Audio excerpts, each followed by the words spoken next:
बे समाव नोंथांमोननि थाखाय मोनसे गोनां आपडेट लानानै फैदों मानोना थांनाय समबारै गुवाहाटीयाव थानाय मचकुवानि ITA सेन्टाराव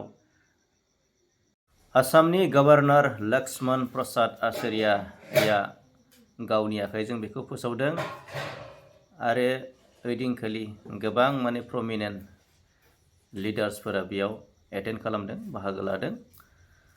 दा गोबां मानसिफोरानो बे भिजन डकुमेन्ट्सआ मा मोनथिदों आरो गोबां मानसियानो मोनथियाखै। बेनिखायनो नोंथांमोननि थाखाय सुंद'यै बुंथिनो आखायाव लादों मानोना भिजन डकुमेन्ट्स माने जोंनि socio' economics culture and infrastructure development of रिजियननि थाखाय बेयो जोबोद दरखारि आरो जोबोद गोनां मानोना पिस एन्ड ग्रथ प्रस्पारिटी जौगानायनि थाखाय बे डकुमेन्ट्सआ जोबोद इम्पर्टेन्ट होननानै बुंदों।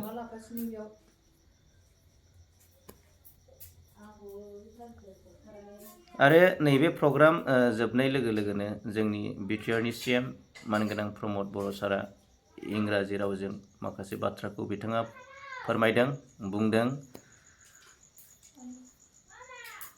भारत उदांस्रिनिफ्राय जोङो मा मोनथिखो मा बुजिखो जोंनि संबिजिदा our constitution is guiding leading as a whole nation जोंखौ दैदेनदों आरो साफ्रोमबो भारतनि नोगोरारि हिसाबै जोंनो इकुवेल राइट्स आरो मोनथायखौ होदों आरो साफ्रोमबो नोगोरारियानो गावबा गावनि कालचार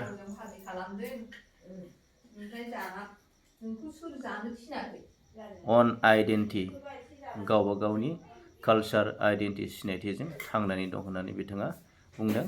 थ' नोंथांमोना बिथां सारनि खुगानिफ्राय माखासे गोबां बाथ्राखौ बुजिना मोनगोन। नोंथांमोना भिडिअखौ जोबजासिम नायलांगोन आसा खालामो।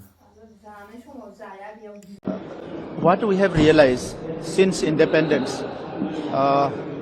our constitution is the guiding and leading the whole nation towards equality and also to provide right to each and every citizens. But before that and after that, we have lots of communities. As constitution, we are citizens of this country. Other side, we have communities also, and these communities we can say that when it was formed, and its tradition, culture, customs, everything's it's alive, and the wish and aspirations of each community is to survive with their own identity, culture, language, tradition, and everything. So, because of the huge population in the country, maybe for other reasons, some communities felt alienated, deprived, and discriminated. So sometimes there is a voice from those communities that we are not getting our due rights. It is a small effort from government of BTR to ensure their rights and provide them justice and equality through this initiative of the preparing vision document.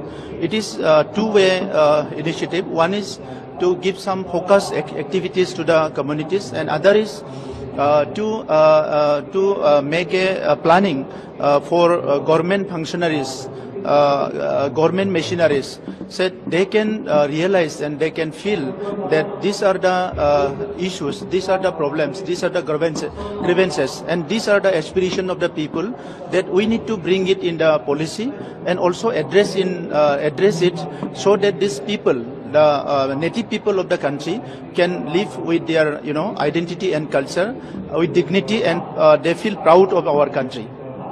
So this will be the long-term vision? Yes, it is long-term vision. After today, we'll have a separate department to look after these issues and also implement whatever mentioned in the vision documents.